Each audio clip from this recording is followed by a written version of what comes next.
to another episode of the eNVision Growth Podcast. I'm your host, Alex Portillo, joined by my lovely co-host and wife, Lynn Portillo. Hey guys. Lynn, you're looking very fashionable today. What's going on?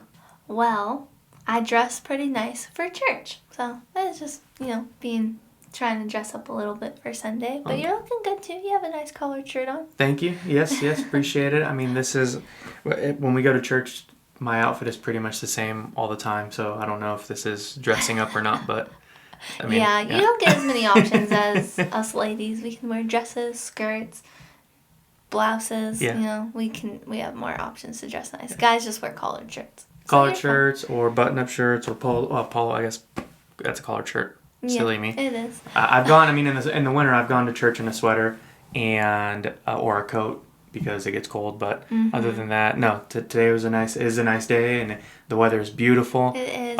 It's definitely summer. You can feel it. It you is. Wake up and it's warm. It is, and we're I'll be honest and transparent here. We're recording a little bit later in the week than what we normally would like to do. So when this episode airs, it will be the day after Father's Day. So let me take the moment right now to say Happy Father's Day to all the fathers out there. We appreciate you. We love you. This is a first one for me. First time that I get to celebrate a Father's Day for myself. And so far it's been really cool. It's been great. It's still a surreal feeling. I wake up every single morning and I just give thanks to God. And I just feel really, really blessed. I know I say that all the time, but I really mean it. I just feel blessed to be with my family and be with my son.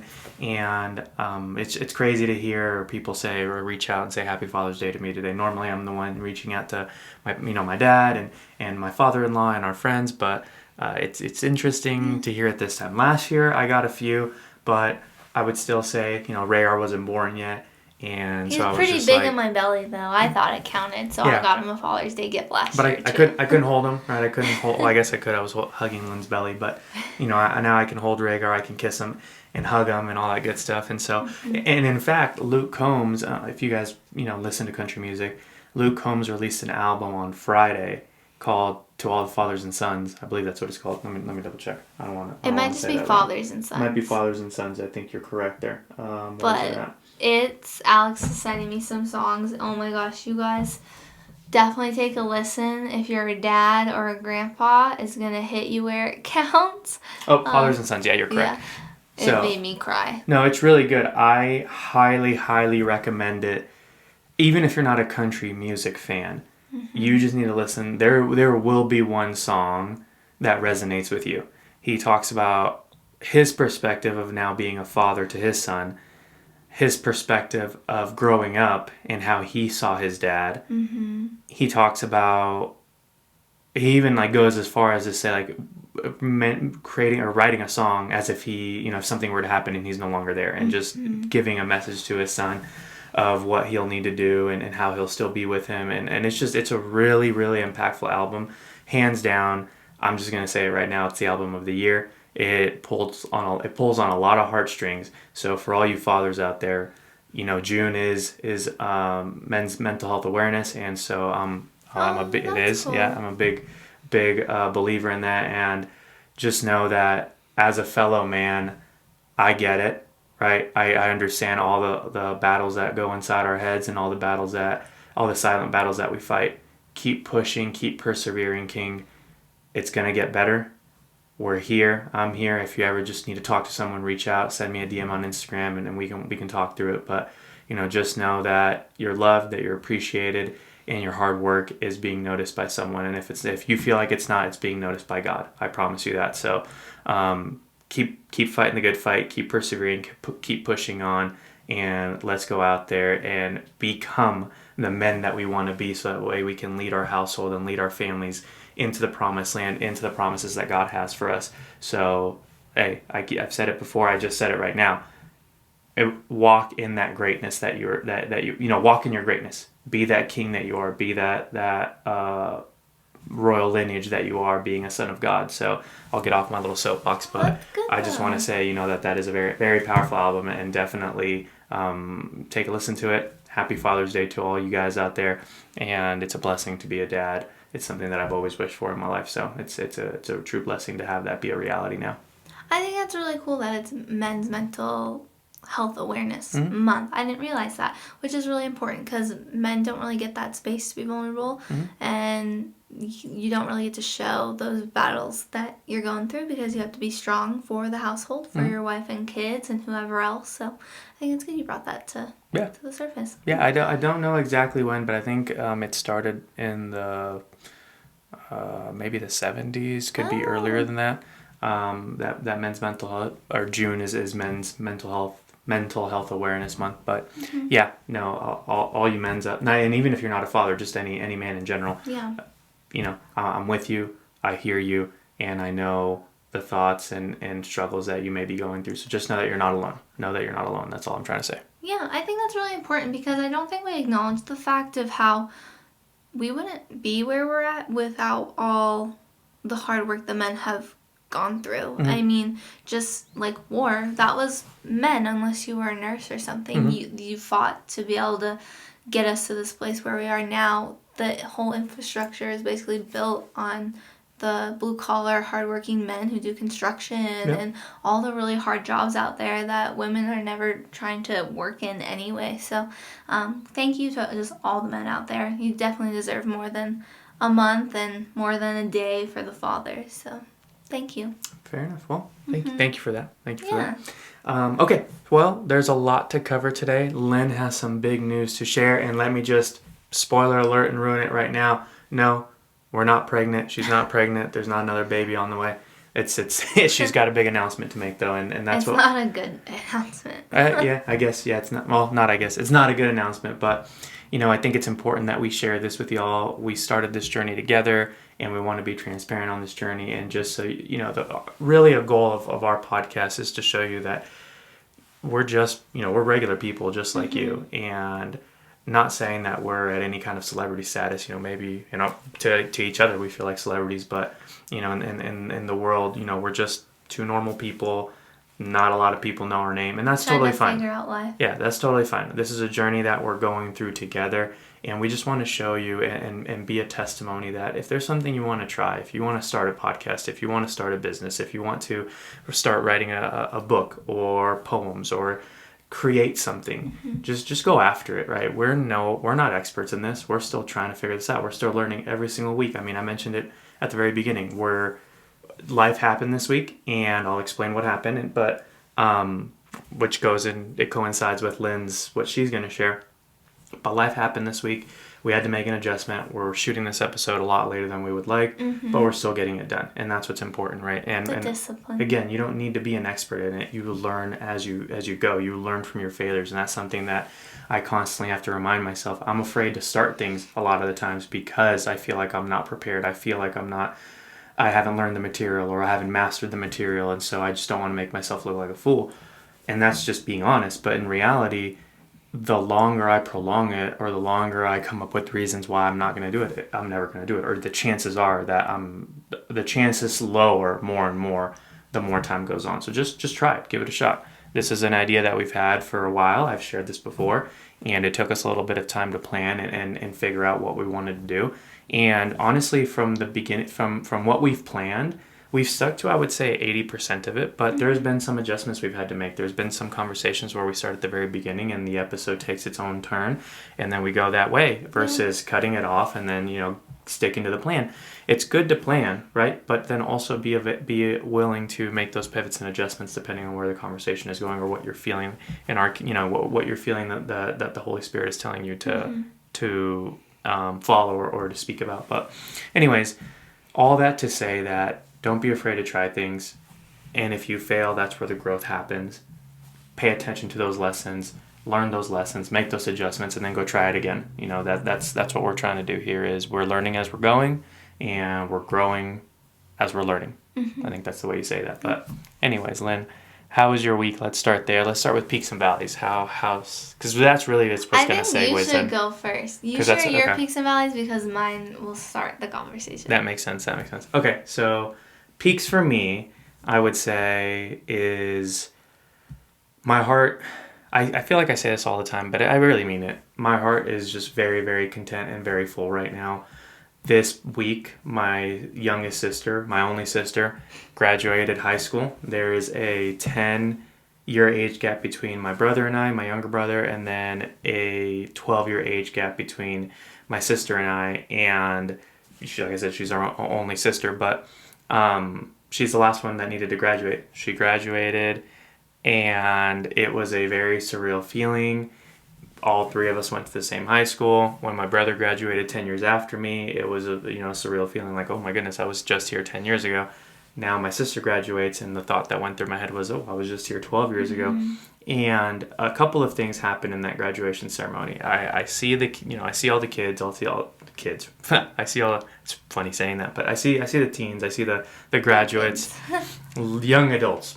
There we go. I see them getting ready to graduate, and as I'm hearing the commencement speeches from the valedictorian, the salutatorian, the class president, the chosen speaker, the keynote speaker, a lot of it, a lot of the advice that they share is, I would say, is still relevant to my life in some way, shape, or form. Just what they're... They had the best advice shared at that. Yeah, it's just... the relationship one? The teacher, yeah. That was hilarious. All right, I'll go into that one. So it was good. You don't hear anything real like that. The teacher who was the keynote speaker was going through his speech, and I can't remember exactly everything that he says, but this is what stuck out, and this is what Lynn is saying.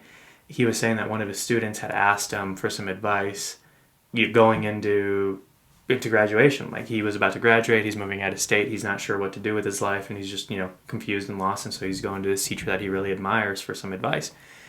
And the teacher says, well, this is going to sound like very real advice, and maybe it's going to ruffle some feathers to you, and then he says it to the audience, it's going to probably ruffle some feathers in the audience. He's like, I'm going to step on some toes. Yeah, he's like, I'm going to step on some toes. But if you're moving out of state for college, and you're going into it with a relationship, and that relationship isn't following you, or you're not following that relationship, just end it. End it now. Just end it right now. Send a text message. Go have the conversation. End it right now. Just trust me. It's going to save you guys it's going to save you guys a lot of hurt in the long run. Yeah. And the whole, arena started laughing, and you could see that the kids really enjoyed that comment. But no, I mean, it's true to some extent, I would say.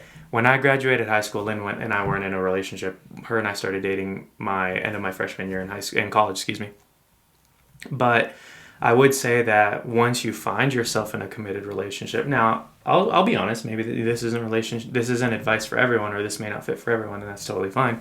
But there are certain things that you'll have to think about, and how those are. There are certain things you're gonna have to think about, certain decisions you're gonna have to think through, and think about how those decisions could affect your partner or affect your serious relationship. I'll give a quick example for me. I've always wanted to study abroad. I didn't do that because Lynn and I were in a serious relationship. And I took those things into consideration. It wasn't just her. I'm not just saying that it was just you. There was other things, I felt like I wasn't ready, or I felt like, I didn't have enough money and all this other stuff. But a big part of it was that I was in a serious relationship. And at that time, we were together, when I started thinking about it, we were together for about 3-4 years probably, because I was going to do it my junior year of college when I transferred to UNR. Mm-hmm. It took me 6 years to graduate college, so that's another thing. Don't feel pressured that you have to graduate in 4 years. There's so many things that can happen in 1 year, and so many things that may happen, and you may start in with one major, and then your major may change, or you may change your mind, and just life happens, so don't feel like you have to do it in 4 years. For me, it was 6. Anyways, I think, we were together for 3-4 years at that time, but I took that into consideration. I was like, okay, well, if I go study abroad, am I going to be able, and I'll just be honest and say it, like, am I going to be able to enjoy the trip, or will I feel guilty going out? Will I feel guilty meeting people? Because I'm in a committed relationship. On certain experiences, and he's a flirt. So I'm just nice, but it comes out as flirtatious. It's flirting. But, I mean, it's playing with fire. Yeah. It's like you're putting yourself in those situations, but also when you're traveling abroad and studying and stuff, you want to put yourself in experiences that make you uncomfortable, new things, meet new people, and do that. So I completely understand. Like, if I were to want to do that as well, you don't want to kind of have the limitations on, like, what if you do meet someone and you click, and you have that guilt in the background, so it's going to prevent you from getting the most out of those experiences. Yeah, I agree. And that's exactly what you're saying is what went through my mind, right? And so, is this fair? what if I fall in love with it and then I want to move to that country? Or what if I want to stay there longer? What does that mean to my relationship? And so every decision, the older I get, the more I realize that this is true. Every decision has a sacrifice. And you just have to decide if that sacrifice is worth it, right? What is it that you're willing to sacrifice for this decision? It's very, very difficult to get everything that you want. And so, as an example for me, I didn't study abroad. So I found that sound advice, getting back to the full circle here, I found that advice that the teacher gave to the students. I was like, that makes sense. It definitely caused me to question some things and sacrifice on some decisions. And this is a whole separate conversation, but when I stopped playing football, this is something that I want to talk about, but it's going to be a longer episode, so I'm going to save the deep dive for later. But because I stopped playing football and then I chose not to pursue it in college by going like junior college, being able to play in a junior college level or things like that, I believe is what really allowed us to be together and find each other. Because I know that if I would have made the decision to go play at a junior college, I would have moved out of state. Who knows if I would have come back? Who knows if we would have met? And so again, it's all those decisions that affect. Now, right now, I'm very, I mentioned this earlier, I'm very blessed. I'm very happy in our marriage. I'm very fulfilled in our marriage. Our son, I love our son very much. He's growing. It's an amazing journey. What I'm living right now is what I've prayed for a family from a very young age. And would I have that if I would have moved away? Would I have found someone like you? Would I have found that what we've created, what we've gone through? I don't know, right? And so again, that's a whole different deep dive about choices and failures and quitting and different things like that, because all of this is combined, at least for my life. But again, that's a topic for a different moment. So anyways, I really appreciated all the commencement speeches and all the advice that they were giving the teens, because I remember at that age, you're just like, well, college is around the corner. I'm afraid what's going to happen, or maybe you don't go to school and you go into the military, or maybe you don't go into the military or school and you decide to go into the workforce. Either way, your life is changing and evolving, and you're going into a different phase that you haven't known for maybe the last 12 years. Because the last 12 years, your life has been school, sports, hanging out with friends, partying when you get to that age, right? And so now your life is changing. Some of you have been working. Some of you are going to get a job for the first time. Some of you are just going to be full-time students, right? Life's going to take you in all these different roads. And what resonated with me still to this day is there are times where I feel like I don't know what I want to do with my life. There are times where I feel like I'm lost, or there are times where I feel like, what's the next year going to bring, and I'm afraid of that. Or what is this decision that I want to make, and is it going into the unknown, and what will that bring, and being afraid of that change or being afraid of that decision. All those things still happen, and I think they continue to happen in every stage of life. It's just going to look different, right? You're going to have wisdom, you're going to have experiences that help give you guidance for those decisions, but there's still going to be, if you want to change in your life, there's still going to be times where you'll go through these emotions. I hope that makes sense. No, it does. And okay, I'm going to do a quick quote from a movie that I know gets a lot of trash, but everyone knows I love Twilight. And in the commencement speech of Eclipse, Jessica says, change and then change again and again, because nothing's permanent. And I think that's important just for those kids knowing. And for us to remember. So going to these graduations, it's graduation season, and being reminded of all this important stuff, like motivational things, so like things about life and experiences, is life isn't permanent. I mean, we're here in Nevada now when we thought we were going to be living in Texas. So the concept that you can change at any moment, which brings in everything we're always talking about, discipline, doing this, doing that, growing, that's the constant, is that there is going to be change, and we always can grow and change, and life's never going to be the same as it was yesterday. That's very true, because a year ago today we were in Texas. A year ago today we weren't thinking about moving home. We were ready for Rhaegar. We were excited. We were going through all that, and then a lot of things just changed once he was born. And that is what you said is the constant, is that change is going to happen. It's a part of growth. It's a part of life. And if you're not changing I think you're missing on those opportunities for growth, right? And so, yeah, that's a very good example in that. And I don't mind Twilight. I've grown, because of you, I've liked it. I enjoy it. Yeah, Edward's quote was part of my vows to you. So yeah, and I appreciate that you added that in. Yeah, I think that though there are certain things that aren't like aged well in Twilight, I think overall it's a good nostalgic show. But that specific part, it's referencing because Bella wants to become a vampire, so technically she can't change anymore. Is what that was really like making the point on. But it's also showing that they have all these options too. Like, even though that's like what's gonna come, they have a kid, and there's so much change happening. Spoiler alert. If you don't know by now, it's it's like Harry Potter. You know what? Dumbledore dies. You should know by now. It's been 20 years. To that point, I told you I stopped watching Harry Potter for a little bit. I didn't finish it until after you and I started dating. We were together for a while. But before I watched this series, no one had spoiled anything for me. That's weird. Yeah, and social media hadn't spoiled anything for me. So as I went through it, all of that was like brand new to me. It was like I was watching it for the first time in the movie theater. It was pretty cool.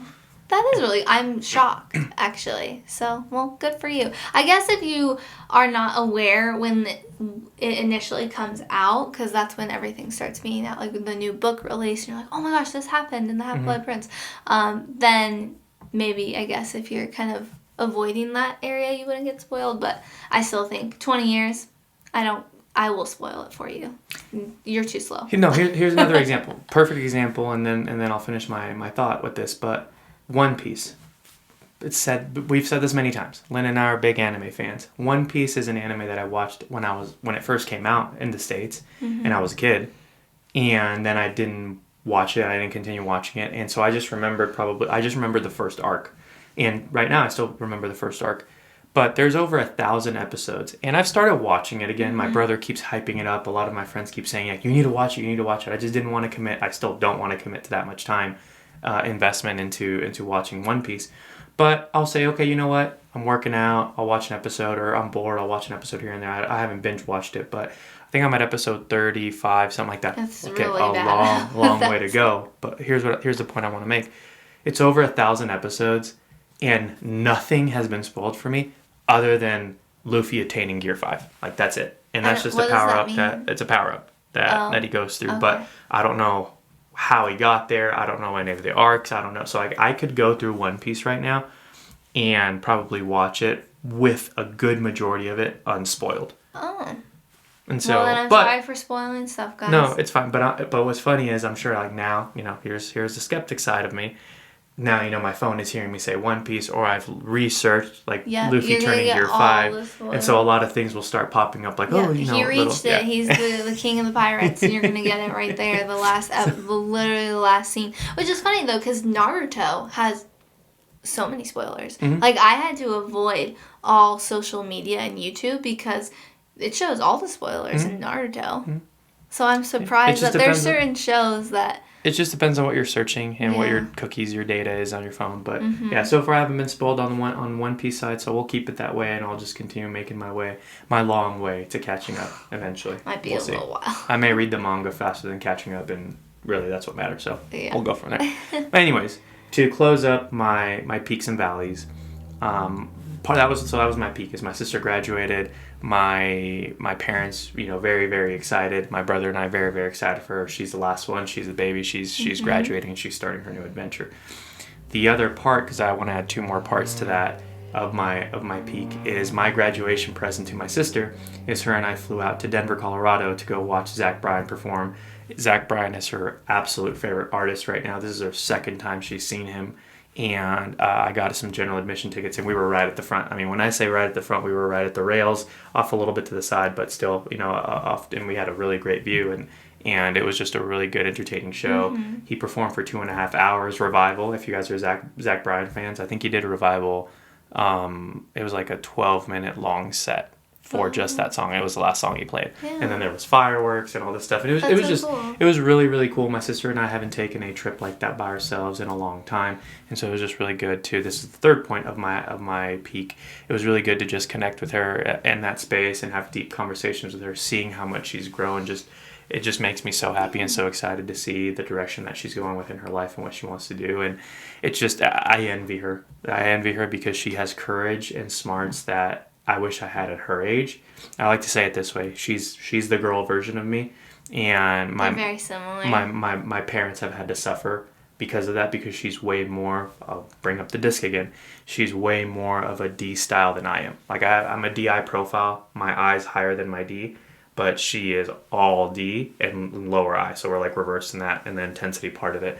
But she could take over the world if she really wanted to. Child. And so it's just really cool to see her grow and mature and hear her dreams, hear her goals, hear what she's concerned about and walk her through it and just give her my perspective if she wants it, and give her my opinion if she wants it. But we had a really good trip. We went to the national national refuge for bison that was in town. That's so cool. We did some hiking. We did some sightseeing. She loves shopping, so I took her to a couple malls. And the concert itself was phenomenal. So Zach Bryan, thank you for making my sister, and I assume not just my sister, but everyone who was there who went to support you. Just thank you for making everyone's night. That show was amazing.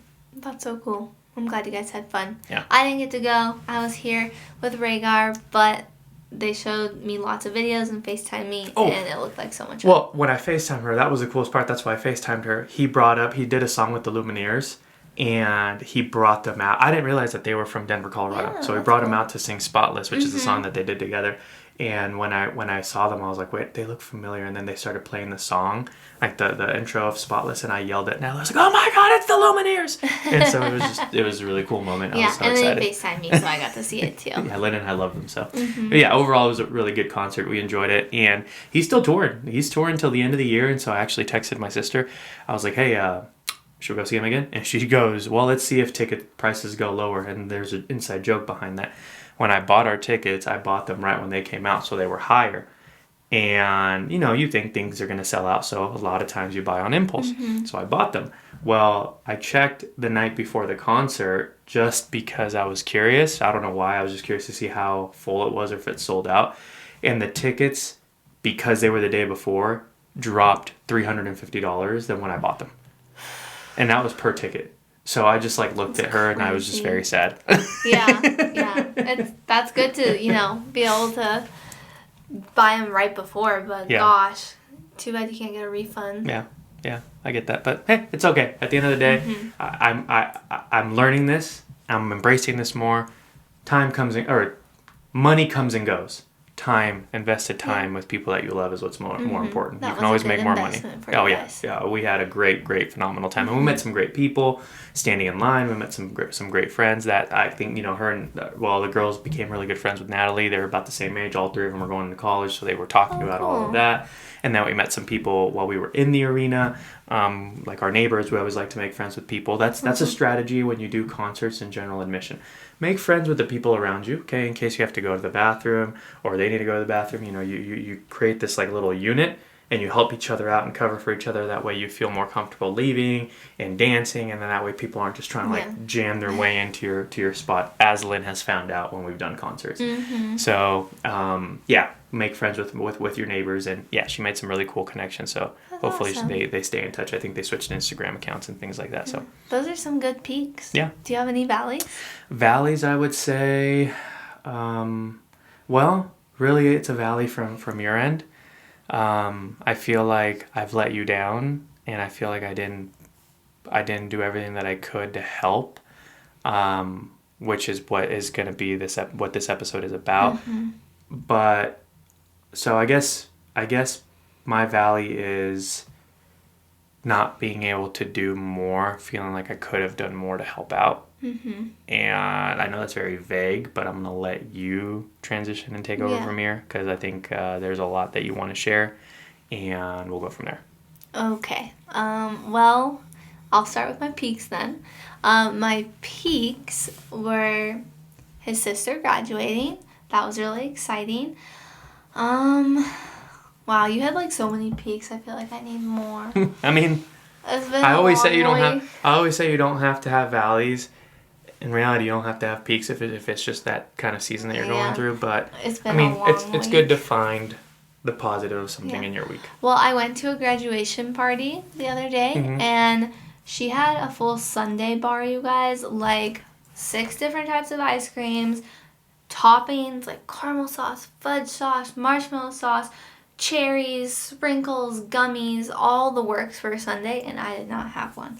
And that took discipline, let me tell you, because ice cream is my favorite dessert, and I was proud that I didn't do it. Even though it sounds like a valley, it's a peak because I didn't give in to any cravings to, maintain that healthy diet that we're really working on.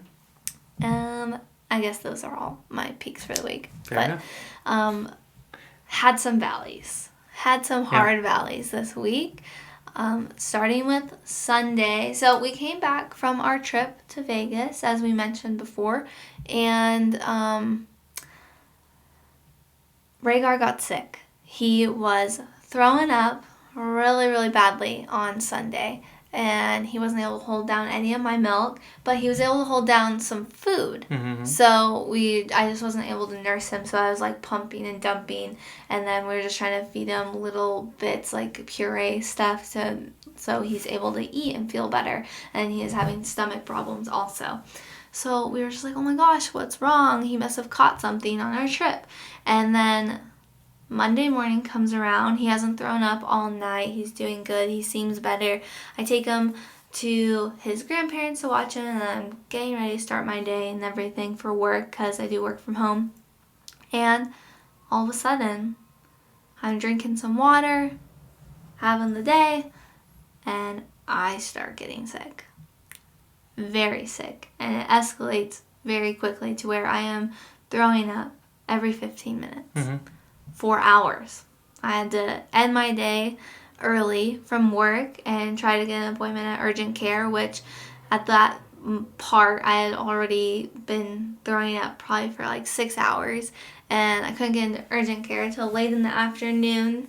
And then once I get there, I'm throwing up, and they have to give me medicine, and I can't leave until I go a certain period of not throwing up. And they're like, if you throw up after you leave, you're going to have to go to the hospital because you need to get fluids because of how much I was throwing up. I say all of this because I'm still trying to drink my gallon of water for the day for 75 hard. I tried to read, but every time I read, I'd get dizzy and throw up. So it was more than every 15 minutes, of puking at that point because of having a stomach bug. And I lost 12 pounds in 2 days from being so sick, which is also not the best. And I was not able to complete 75 hard that day because of the flu. So that's my very big valley. I failed 75 hard on day 28, I think it was, or 29. It was like, that was the day of completing it. So I got to 28 days, and I'm really sad about it. I cried when Alex came home from work. He really pushed me to do a workout, so I walked and stretched in the backyard to do my outside workout, so that is marked off. I slept most of the day, but when I did my workout, it was really late already. I think I finished by 8 o'clock, so I wouldn't have been able to work out again until 10 p.m.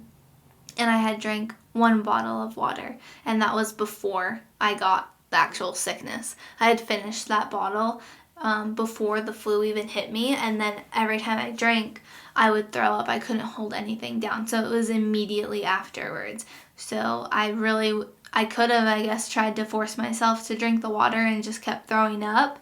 But when you're in that condition, you get a little weak mindset, and I couldn't drink that gallon. The idea of having to drink 7 more bottles of water was really intimidating. I think I got to 2.5. You got to the third one. Yeah. Yeah, and I was drinking that while I was walking in the backyard. But then when I finished that, I just went upstairs, put Rhaegar to sleep. So also, I was nursing and rocking Rhaegar to sleep, doing all the normal mom duties that I have every day, because just because you're sick doesn't mean you can't stop being a mom. So he was able to have milk again by that day, and I needed to feed him, and pumping was kind of something I didn't really want to do because it's a lot easier to nurse him just to sleep when he's crying and ready for milk. So I was, there rocking him, trying not to throw up throughout the day. I'd put him to sleep, get him down for his nap, run to the bathroom, and run to my trash can to be sick.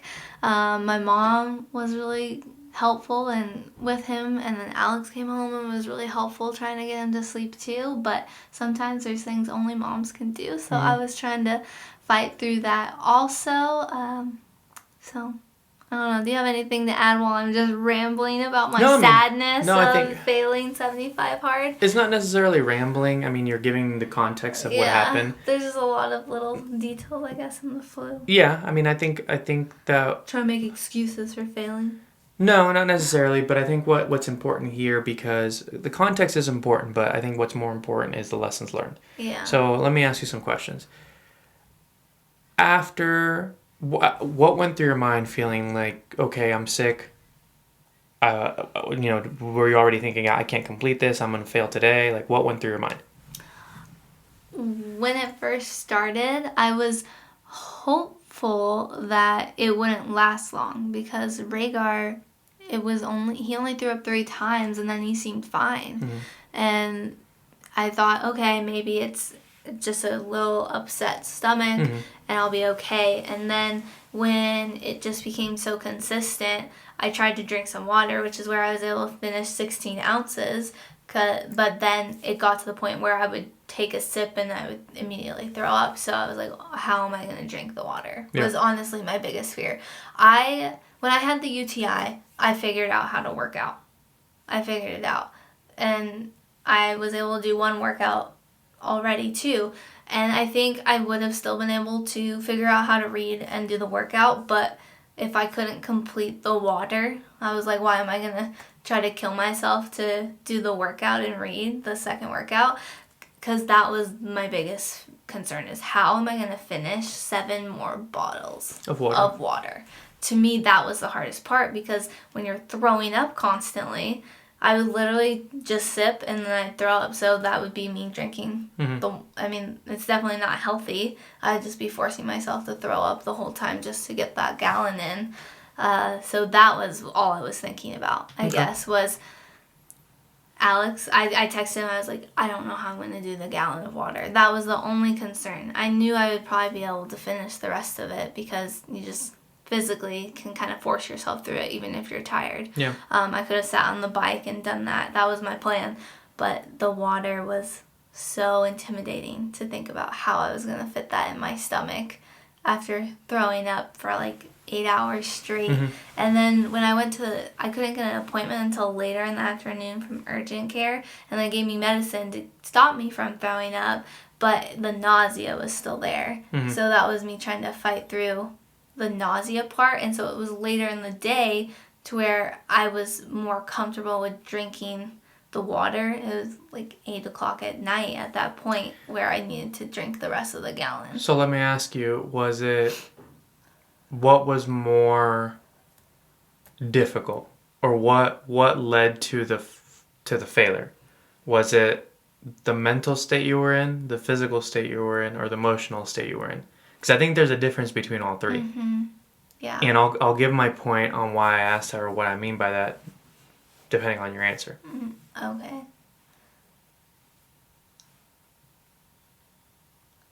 Well, okay. Mentally, I don't think I was in a good state, because I didn't want to just be throwing up. So if I was having to force myself to drink water and I'd throw it up, I've been throwing up all day. I didn't really want to do that. So mentally, not very good. Physically, I was really tired and exhausted, but I think I could have physically gotten back up at 10 and done a workout. Emotionally, I was really upset. I was really honestly pissed off that I got sick, and I was kind of just angry that it was to the point where I didn't think I would finish.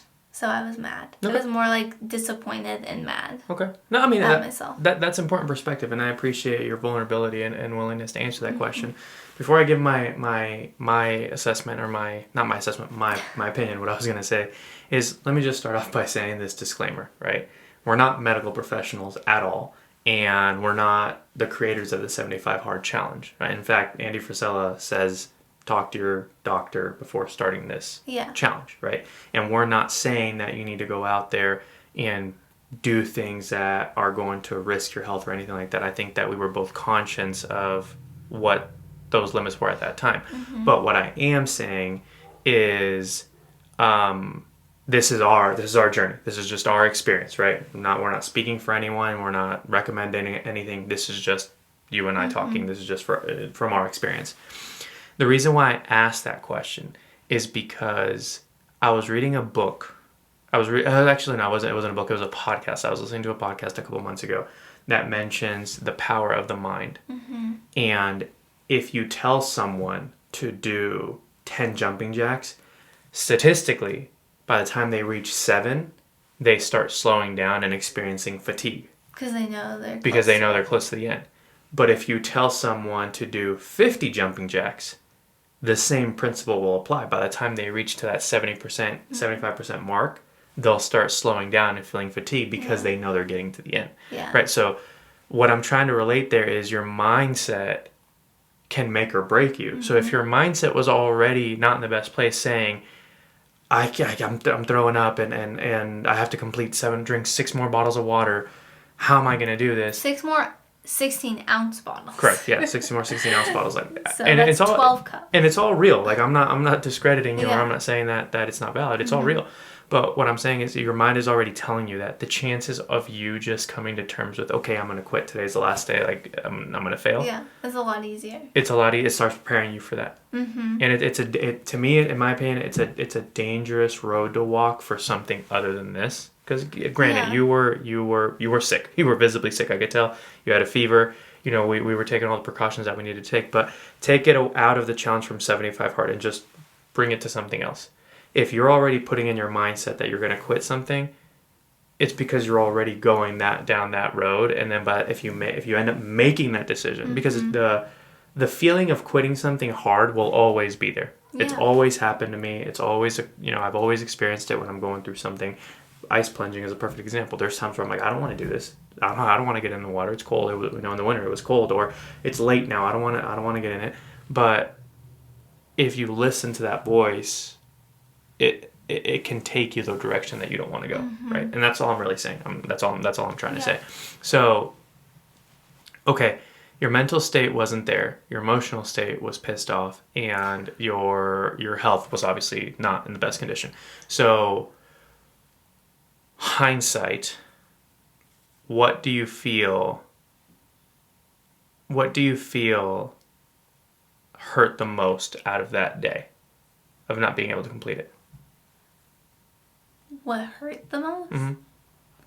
Well, I just felt disappointed in myself for not being able to just suck it up and do it. Because when you look back now, I'm like, I know when you're sick in the moment, nothing else matters except getting better. In any way. Like when I had the UTI not long ago, it was excruciatingly painful, but I was still able to get through and do it because it's different than, throwing up and stuff. But looking back even now, I feel like, I was throwing up already. Might as well just drank the water and kept throwing up. I mean, is that good for you? Probably not. It's not healthy to just force yourself to throw up when I'd already been throwing up all day. But I technically could have done it. Okay, fair enough. So let me ask you the opposite of that. Or I guess maybe the question, not even the opposite, the way I should have phrased that question, I phrased it wrong, is what was your takeaway from the failure? Like, what have been your takeaways from failing 75 Hard? Well, for the second time. I should have done it. Sorry. For the second time. Okay, you guys, I want to go back. We're on episode 13, 12, 13. Yeah. Okay, let's go back to like episode 3, maybe 4. I don't know when he said it. When he said, my tummy issues are the worst thing for me. Like when we were talking about my pregnancy nausea, probably was it what we were talking about? Well, they are the worst thing. Stomach issues are the worst. I'm not denying it. I want to see you with some severe tummy issues with this challenge. Yeah. And see how you do, mister. It was hard. I was struggling. Yeah. But no. I did fail twice now. Mm-hmm. And I will be redoing it. I'm taking a quick little pause to reset. And by pause, I mean I'm not drinking a gallon of water a day and I'm not doing 2 workouts a day, but I'm still maintaining our diet. I'm still keeping all of that consistent. Like I said, I did not eat that ice cream. She could have. I'm not having any processed stuff. Mm-hmm. I'm still reading daily. I'm doing 1 workout. So it's a quick pause, but still trying to maintain that lifestyle because we want to make sure that's something continued. It's a lifestyle. It's not just a challenge, and then we're going to go back and eat in and out the day it finishes, you know?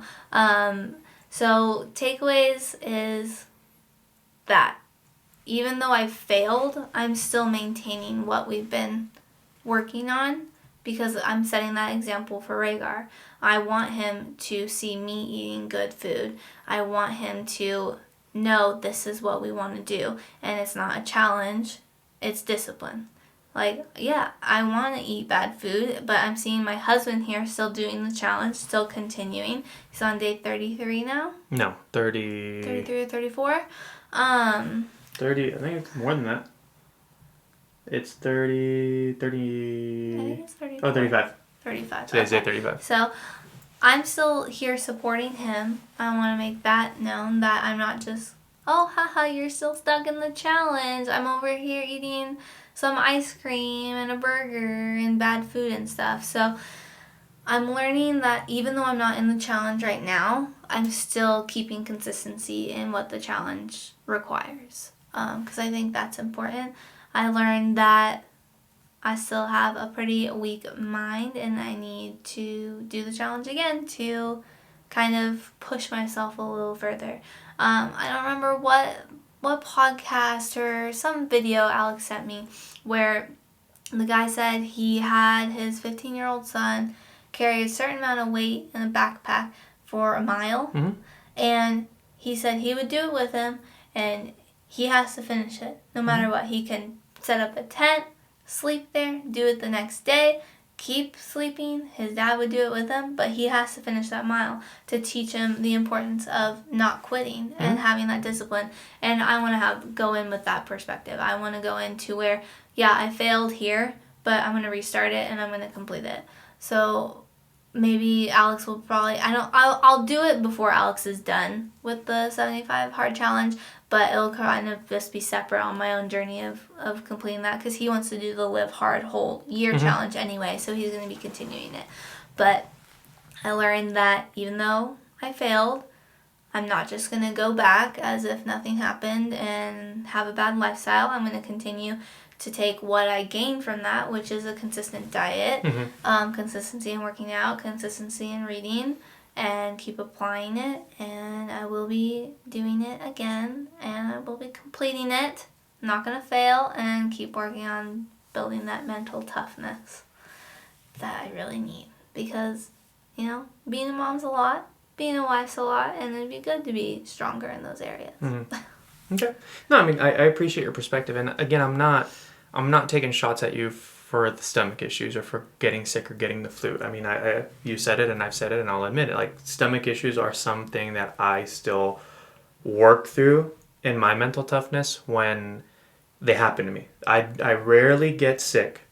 I do. I rarely get sick. Good immune system. But when I've had stomach viruses, they take me out for the day. And I get it. Like, your mentalness, just when you start going, puking a lot or going to the bathroom a lot, or your stomach is just in pain, those will quickly humble you, in my opinion. Those kinds of pains will quickly humble you. I was very humble. So, but I guess the reason why I asked that, and the reason why I made the comment to failing too, is not to take a sting at you, but to like acknowledge the fact, okay, you failed it twice. Yeah. Once a couple years ago. This is the second time. I got further this time though. You did get further. So there's wins there. But how do I say this? Would anyone, not just me, but would anyone say, well, if I was in your shoes, I would have completed it? I mean, it's easier said than done, right? Every person experiences things differently. Yeah. And here's where I'll relate it back to when I was talking about my valley. My valley is I felt like I could not help you more, even though I tried. Mm-hmm. And this may be controversial, what I'm about to say. And I prepared for Lynn before the podcast, and I say it again. I say this with all the love in the world. I do not mean disrespect. I do not mean to hurt your feelings in any way, shape, or form. But what I took away is I can't force anyone to want something if they don't want it. Mm-hmm. Okay? And what I mean by that, technically, if you read the challenge, the rules for the challenge, the day ends when the day ends. Mm-hmm. It doesn't say it ends at 11:59 p.m. It is when you are done with the day and you go to bed. So I said that to Lynn. I said, because she when I called her and I checked in on her, she was crying on the phone, and she said, I don't want to fail this challenge, but I do not know what to do. So I said, I will help you. If you trust me and you believe in me and you believe in yourself, I will help you, and we will get through this together. We will take it a little bit at a time.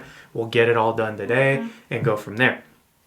And I said, do you trust me? She said, yes. I said, okay, well, let me get home from work and we'll figure it out. So in my head, after I hung up the phone call, I'm trying to think about what we can do. I said, okay, well, 7 bottles of water that she still had to drink. That is a lot. And if you look at it and I only have till midnight to drink it, it definitely shortens your window. But in my head, I'm like, okay, if she can just take a sip, a little sip every 3 minutes, every 5 minutes, little by little, we'll go through the bottles, right? Mm-hmm. That was in my head. And then I said to myself, okay, I'll get home, we'll do a small workout, which we did, and you did phenomenal. I want you to know, you did really, really well pushing yourself to get that workout done. I know you were hurting, I know you were in pain, but you got it done. Yeah, at that point it was like body pains because from throwing up, convulsing. Correct. My body hurt. But you did it. It took some children's Tylenol. And that was the outdoor portion, so we didn't have to be outside again. The next one could have been inside. We could have done the bicycle. We could have stretched. We could have done, yoga, different exercises. As long as your body is moving, that is what the challenge calls for. Mm-hmm. So in my head, I'm like, okay, if she can't work out till 10, 11, that's fine. We'll take it slow. I'll be with her. I'll stay up. I will do whatever I need to do to help her get through it. But in the middle of her first workout, I could tell that you were no longer in it. Yeah. Like at that point, you were just wanting to be done with the workout. You had pushed yourself. You were physically exhausted. You were mentally exhausted. You were emotionally exhausted. And I get it. Mm-hmm. And so at that moment, I realized myself, I'm like, okay, well, if I push her further, I'm probably compromising her health, and I'm compromising her physical health and her mental health and her emotional health. All three, I'll probably compromise more. She, a lot more can happen. Let me ask her, how does your body feel? And so I asked her, how do you feel? She said, I can't do this. I need to rest. I said, okay. And that's fine. And there is no shame in that. She pushed herself further than she had in the past, and you got to take that as a win. Mm-hmm. Right? And so again, for me, and you could sit there and say, this is easier said than, you're being a jerk or whatever, or that's easier said than done. And yeah, that's totally fine. You can feel that way. I'm not going to say I don't disagree with you, but I learned that if you're helping someone and they don't want it, there's only so much you can do. Mm-hmm. And if you push them further, it may not be the best thing to do.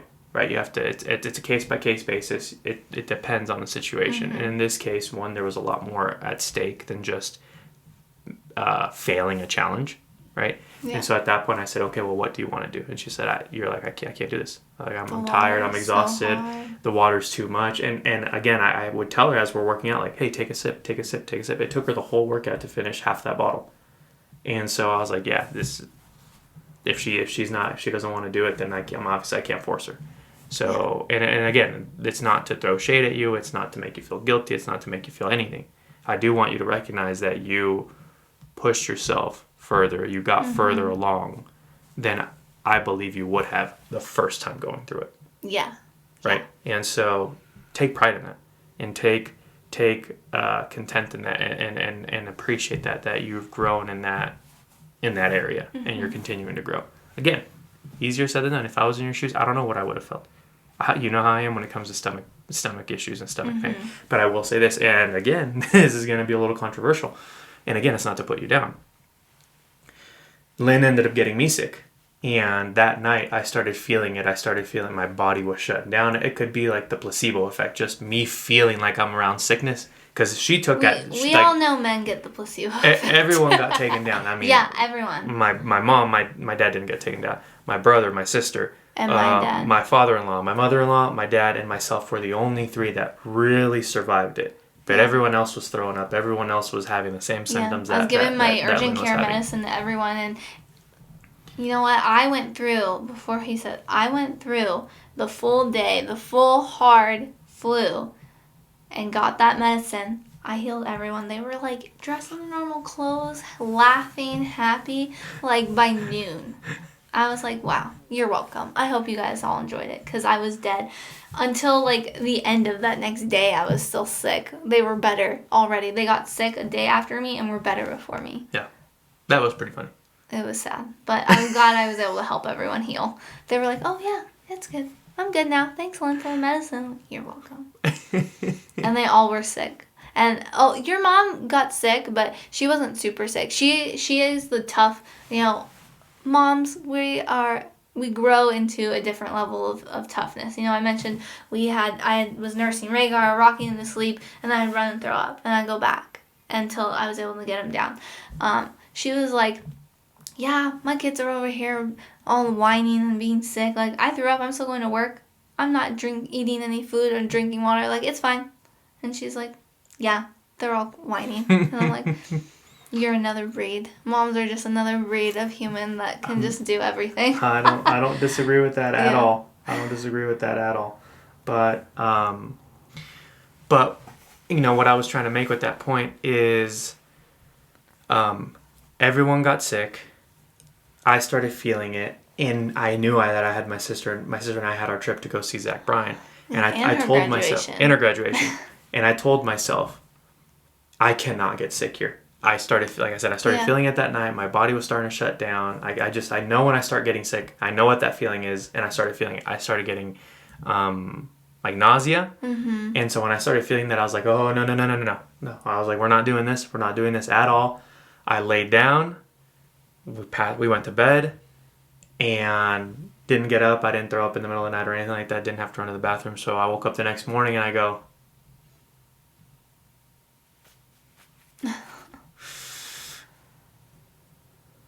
and I start looking around and stand up, and I stand there for a little bit, and I'm like, all right, I think we're good. You're so lucky. I didn't get any nausea, but I did feel a little fever, and I was like, okay, I can deal with this. Take some emergency, drink some orange juice, drink some water, plenty of fluid. I was like, let's see what the day brings. This was Tuesday. My sister's graduation was the next day, and we were leaving Thursday. I was like, okay, I still have a day. Went to work, felt fine. Well, felt all right. I wasn't coughing or anything like that. Made sure I kept my distance from people just in case. Came home. Again, I still felt a little warm, but no fever. I wasn't going to the bathroom or throwing up or anything like that. I was like, okay. Still finished my cold plunge. Went to bed.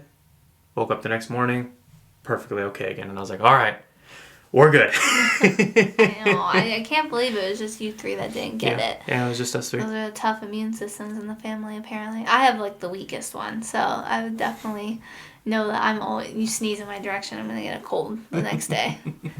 But I'm glad everyone was at least able to heal and get better. Yeah. I still feel a little tired. It's moving on from the sickness, but taking me a lot longer to bounce back with everything. But overall, I'm sad still. I'm honestly, I'm preventing myself from crying because I'm still really upset. And I think if you want to cry, that's totally fine. But I think it's important. That was the next question I was going to say.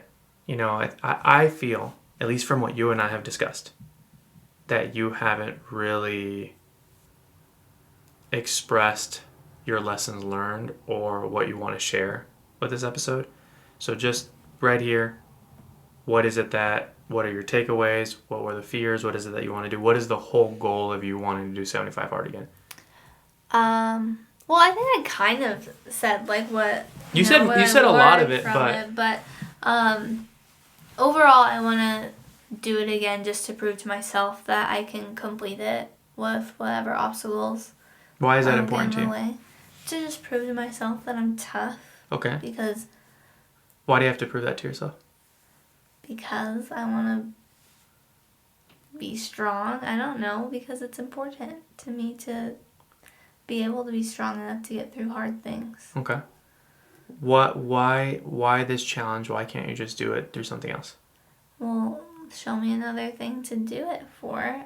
This challenge is focusing on the discipline to stay consistent, where like, okay, Tough Mudder, that's like a fitness thing to, it's a one-time thing that you like prepare for. It shows your body pushing yourself to the end and you still complete it.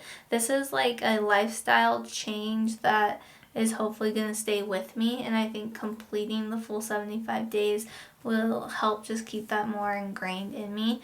Because I've completed the 75 hard challenge before. It's not really like to complete the challenge again. It's to keep that discipline and consistency forward, and just by continuing to do the whole challenge, it will make it more as a routine and a lifestyle. Okay. I would say that you've already started implementing that into your lifestyle, because like you said, you're still reading, you're still drinking maybe not your full gallon, you're still working out, you're still being active, you're still sticking to the discipline of the diet lifestyle that we've chosen. Yeah. And so I would say that is important, right? And important to recognize is what I want to say, because like I mentioned this before, the reason why I'm doing this challenge is to get away from needing to do challenges to stay consistent. Yeah. Right, and so that's why I push so hard, and that's why I ask, why do you need this challenge to do it? Why can't you just do it, or why can't you just continue the habit? Now, if you want to complete it, to say, hey, I failed this and I did it again and I got back on the horse and got it done, cool. Like, there's nothing wrong with that. There's nothing wrong with that. But know what lies after that goal. Because if your goal is just to complete 75 hard, I promise you and I are going to end up in the same boat we were after we completed 75 hard the first time. And that is, we did it, we were on a good discipline, our taste buds had changed. The one time we had pizza, like 2 weeks after 75 hard, it didn't taste as good. But then that led to, hey, let's go get Whataburger, or let's go get In-N-Out, or let's go get this, or let's go get that. And then our taste buds changed again. And then now, pizza always sounds good. Ice cream sounds good. Cookies and candy and all that stuff sounds good. So, that's what I'm saying. What I'm trying to say is that if you don't know what your goal is after 75 hard, that is what I would say spend some time thinking about and focusing on. Well, I think you can also get within 75 hard, you can get that comfort. So because you just get into a routine, so it becomes a routine, and so when you complete the challenge, you're like, oh, I don't have to follow that routine anymore. So I want to use the 75 hard challenge to kind of sit in some discomfort when things come up, and keeping the challenge. Yes, you're going through, but what if I get sick again? What if something else comes up? Like, having those boundaries you have to stay in allow you to kind of sit in some discomfort to be able to push past that. Because obviously you're not going to grow or change if you're just comfortable going through your routine. So, Agreed. Yes, I'm adding the things in there, but I'm in a comfortable routine. Yes, I read when I have time. I'm going on my walks or working out in certain ways, but I'm not drinking the water and challenging myself there. That's going to be uncomfortable, like it was when I was sick, and I didn't sit, like, obviously that was, like, way more discomfort than normal, but I think sitting in that discomfort is what will help keep us consistent and maintain that afterwards, because we're not used to it. Well, okay, we're used to being able to be uncomfortable. So those are some of the reasons. Okay. Fair enough. Well, no, I appreciate you sharing that, and I appreciate you bringing that perspective. I know the last question I was going to ask you is and you already answered it, was if you were going to do 75 hard again, because you hadn't even told me about that. Like, this is news to me, and I'm excited for you, and just let me know how I can support you through the journey. I mentioned to you, if you want me to go, continue going until you finish, I have no problem doing that. I did that last time, but we're in this together. And I just want you to acknowledge the little wins and the progress that you've already made. Like, don't sell yourself short, and don't think that just because you failed at it that there was no growth. There was an immense amount of growth that I've already noticed in you, and I hope you recognize it in yourself as well. Thank you. I appreciate that. Okay, perfect. All right, anything else you want to add? No, I'm just sad, but I'll move on, and I will not fail, and I'll learn from these failures and complete the challenge again. I'll keep you guys updated when I do start it back up and stuff. Okay. But right now, taking a step back, reevaluating some things, and then I will be going for it again. Okay. Is it bad to fail? No. What does failure teach you? That, hey, it's like I mentioned before, things are always going to change. You can fail in a bunch of different things, and it will lead you into a new direction, and it just teaches you, okay, that way didn't work. Find a new way. I think that's important. I read a quote once that I really liked. I can't remember who said it, but they said, "I haven't failed. I just found 1,000 ways that haven't worked." Yeah, exactly. That's what it is. So the way I was sick and the way I tried to drink the water, it didn't work. So if that were to happen again, hopefully that does not. I know about the stomach flu. I haven't had that in years. But if something else comes up, I'll have to, pivot and figure out a new way to do it so I can be successful. Yeah. Cool. All right. Thank you. I appreciate that. Yeah. So from my end, I just want to give a quick update on 75 Hard, since that's what we ended up talking about, and how things are going for me. I'm still on it. I mentioned today's day 35. I haven't missed a beat there, so that's exciting for me. But I do acknowledge, and I want to be transparent and say that I have not put as much effort as I feel like I could be putting in. It's the routine that you can get in with 75 Hard. Correct. And so this is what I'm learning is the first time I did 75 Hard, I would do strength training, I would do running, I would do core workouts, I would do a lot of great, I did a lot of intensity stuff. Mm-hmm. Is that intensity stuff? No. Intensity stuff.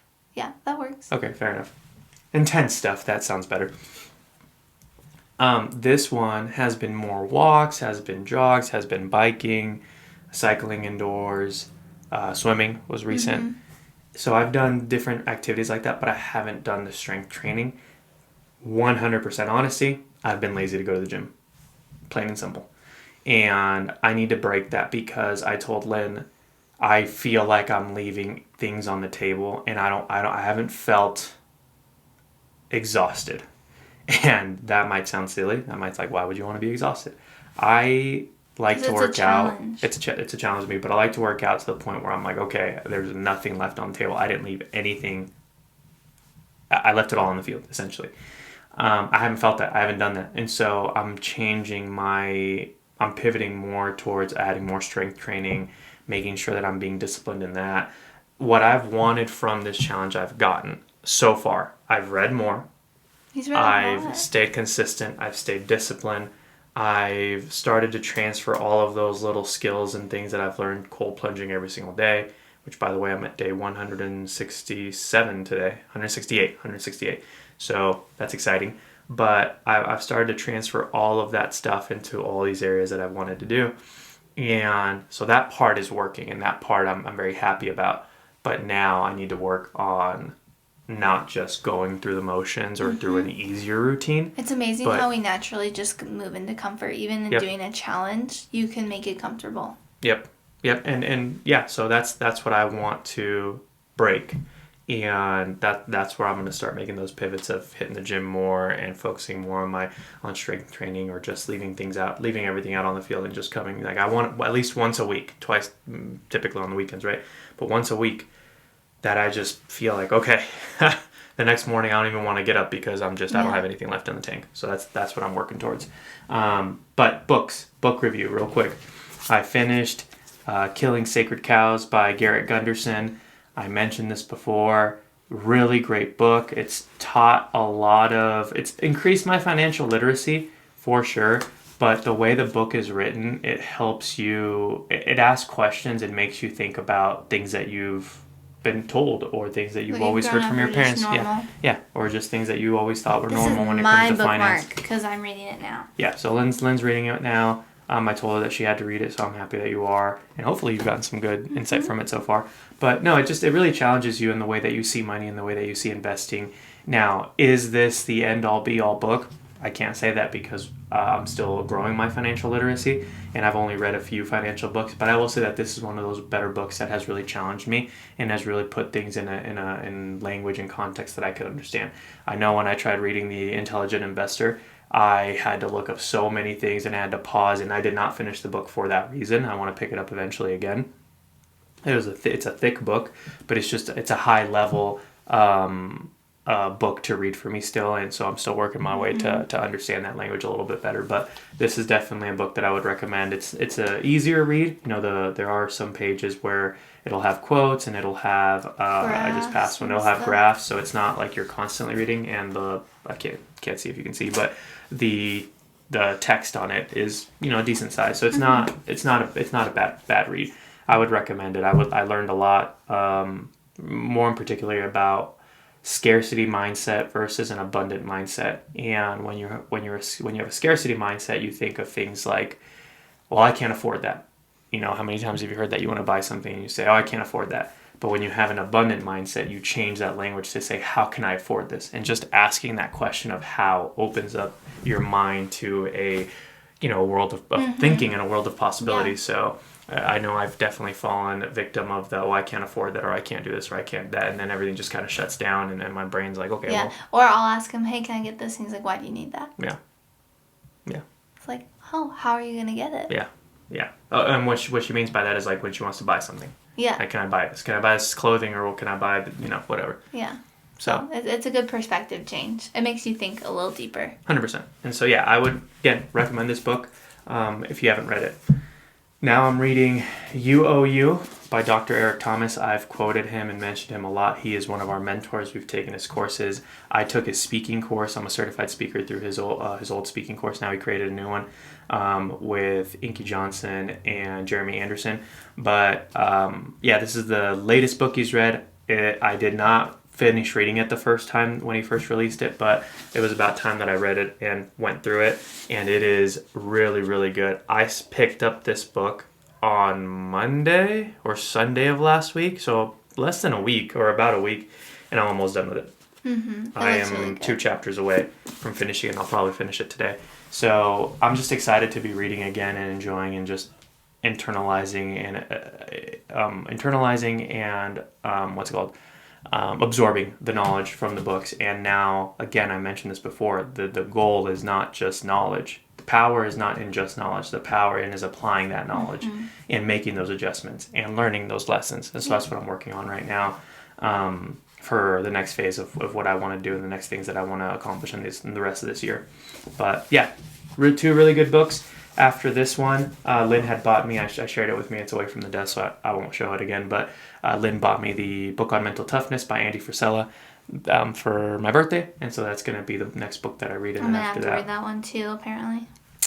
I've heard it's good. It's bigger, It's like 400 pages. But I failed, so obviously I need to work on my mental toughness, is what I mean. Fair enough.